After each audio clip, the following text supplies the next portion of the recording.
Cuando pensamos en textos antiguos, casi siempre buscamos la perfección, ¿no es así? Pero, ¿qué pasaría si una simple imperfección, un error humano, contara una historia mucho más profunda? Hoy vamos a ver cómo un aparente descuido en el Libro de Mormón podría ser, de hecho, una de las evidencias más fascinantes de su origen. Muy bien, vamos directo al grano. Veamos esta frase de Alma, capítulo 24. El texto dice que enterraron sus armas de paz. A ver, ¿armas de paz? Es una contradicción total, ¿cierto? Un oxímoron. Lo interesante es que el propio escritor parece darse cuenta, porque inmediatamente lo corrige. O sea, enterraron sus armas de guerra en bien de la paz. La verdad, una frase bastante extraña. Y claro, esto nos plantea una pregunta clave. ¿Es esta frase tan particular simplemente un error en la traducción que leemos hoy, o es algo más? ¿Podría ser una especie de fósil lingüístico? ¿Una huella digital que nos lleva directo al momento en que se grabó el texto original?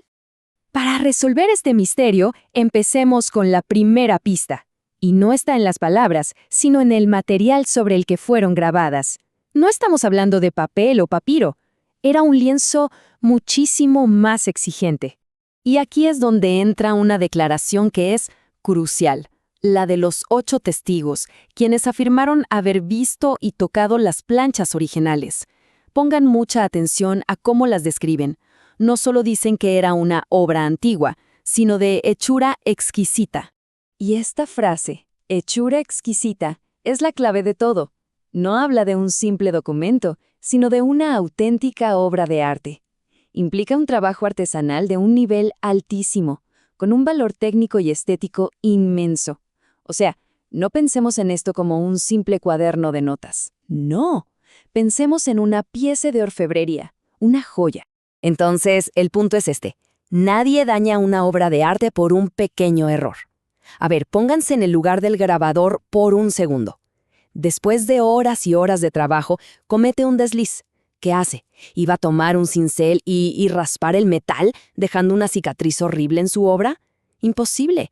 Sería como rayar una pintura famosa para arreglar una pincelada. Simplemente no era una opción. Bueno, y esto nos conecta directamente con la segunda pista, el desafío enorme que era el proceso en sí. No solo se trataba de cuidar la belleza de las planchas, sino de la propia dificultad de grabar sobre ellas. Y ojo, que esto no es una suposición nuestra. El mismo texto lo admite. El mismísimo profeta Jacob lo expresa con una claridad que asombra. Describe el trabajo como algo muy duro, una verdadera lucha contra la resistencia del material que, de hecho, limitaba lo que podía escribir. El esfuerzo era monumental. A ver, comparemos. Corregir algo en papel, facilísimo, ¿verdad? Lo borras y listo. El error desaparece. Pero en metal la cosa cambia. Es dificilísimo, es permanente y cualquier intento de arreglarlo daña la obra para siempre. El error queda ahí, grabado, literalmente. No hay vuelta atrás. Pero lo que es realmente fascinante aquí es que los propios autores del libro parecían saber esto. La misma portada nos advierte que si encontramos faltas, son errores de los hombres. Es una admisión de la propia falibilidad humana, grabada para siempre en el metal, justamente por lo difícil que era crearlo. Ok, llegó el momento de conectar todos los puntos, porque estas pistas nos llevan a una conclusión de verdad fascinante. Este supuesto error no es un error en absoluto, es más bien la captura de un momento humano, congelado para siempre en el tiempo. Imagínense al escriba, súper concentrado en esa tarea tan difícil de cincelar, y de repente, ¡pum!, la mente le juega una mala pasada y graba armas de paz. Es un desliz, un lapsus mental, de esos que nos pasan a todos cuando decimos una palabra por otra sin darnos cuenta. Entonces, se da cuenta de su error. Y sabiendo que no puede, que no debe dañar la plancha, elige la única salida lógica. Deja el error ahí y añade una corrección verbal de inmediato. Usa la frase o sea, que es como decir, es decir, para aclarar lo que realmente quería grabar. ¿Y saben qué? Este fenómeno tiene un nombre. El académico Royal Scusen lo llama una autocorrección inmediata. Es algo que hacemos todo el tiempo al hablar. Lo extraordinario aquí es que este patrón tan común del habla quedó, digamos, fosilizado en un registro antiguo por las limitaciones físicas del material. Para que se entienda bien por qué esto es tan importante, hagamos una comparación. Pensemos en el escenario del grabador antiguo contra el de un autor moderno. Aquí es donde el argumento cobra toda su fuerza. Pensemos por un momento que José Smith estuviera inventando la historia y dictándola. La escena sería algo así. Él diría, armas de paz. Se daría cuenta del error, se detendría y diría algo como, espera, tacha eso. Y el escriba pues simplemente anotaría la versión correcta. El desliz original jamás llegaría al papel. Se perdería en el aire.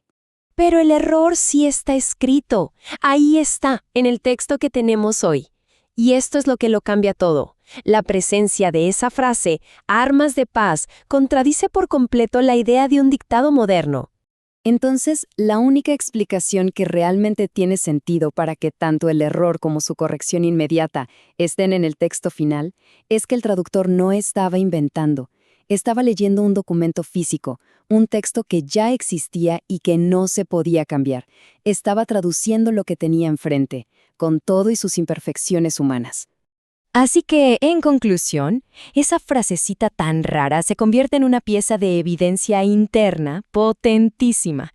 Es como una huella dactilar, pero una dejada no en la perfección, sino en el fallo. O sea que este error no es algo aislado, para nada. Al contrario, es como un ancla que sostiene otras dos afirmaciones clave del libro. Valida la dificultad de grabar que describió Jacob y valida la hechura exquisita que los testigos mencionaron, la cual no podía ser dañada.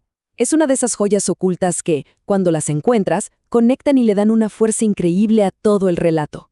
Y esto nos deja con una idea final, algo en qué pensar. ¿Y si a veces buscamos la evidencia en los lugares equivocados? ¿Qué tal si la prueba más convincente de la autenticidad de un texto como este no está en su perfección, sino precisamente en esas marcas indelebles, en esas auténticas firmas de nuestra propia fragilidad humana?